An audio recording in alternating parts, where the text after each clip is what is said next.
Welcome to Caffeine, a Wire production by Tyson Compton and Shandell Brown. Caffeine, less known as 1,3,7-trimethylpurine 2,6-deonhydrate, or caffeine monohydrate, is a hydrophilic molecule with a chemical structure of C8H10N4O2.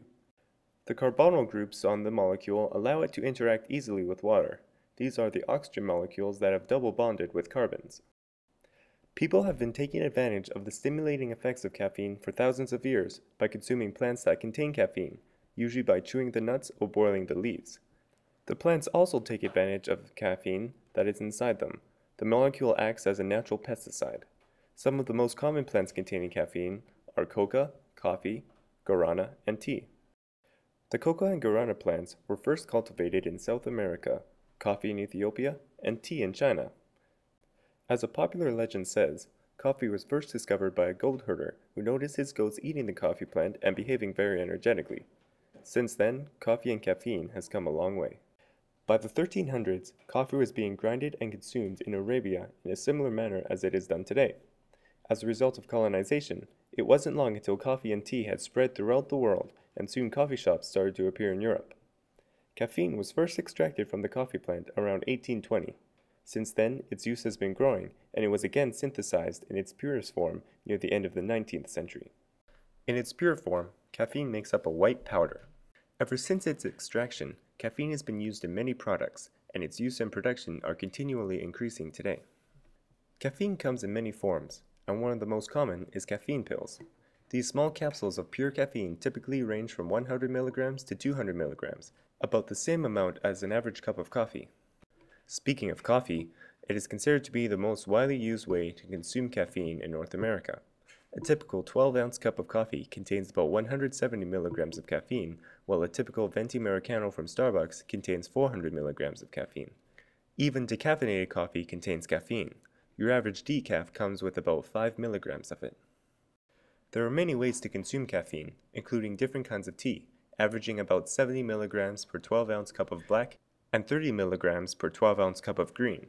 Most herbal teas contain 0 milligrams of caffeine. Caffeine is included in many soft drinks. Colas, like Pepsi or Coke, average more than 40 milligrams of caffeine per can. The energy in energy drinks comes primarily from the stimulating effects of caffeine, although caffeine provides no energy to the body. Energy drinks average about 80 milligrams of caffeine per 8.3-ounce can. An average 1.5-ounce bar of milk chocolate contains 10 milligrams of caffeine, while the same size dark chocolate bar may contain 30 milligrams of caffeine. We consume caffeine in a variety of ways, but once it's in our bodies, what does it do? Well, caffeine is a psychoactive stimulant drug and a diuretic. It stimulates the CNS and makes us have to pee. Adenosine, a nucleoside in the brain, binds with specific receptors.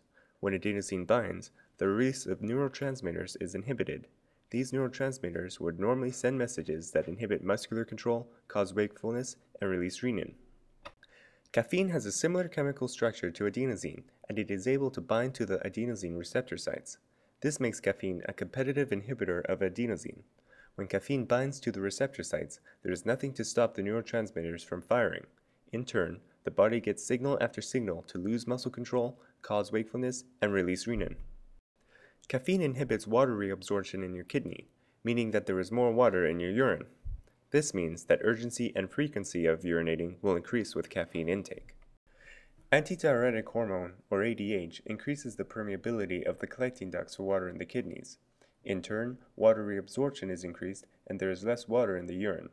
Caffeine inhibits ADH from doing this, meaning that there is less water reabsorption and more volume in the urine. Caffeine has become a regular part of many people's day. Indeed, many people can hardly function without their daily fix.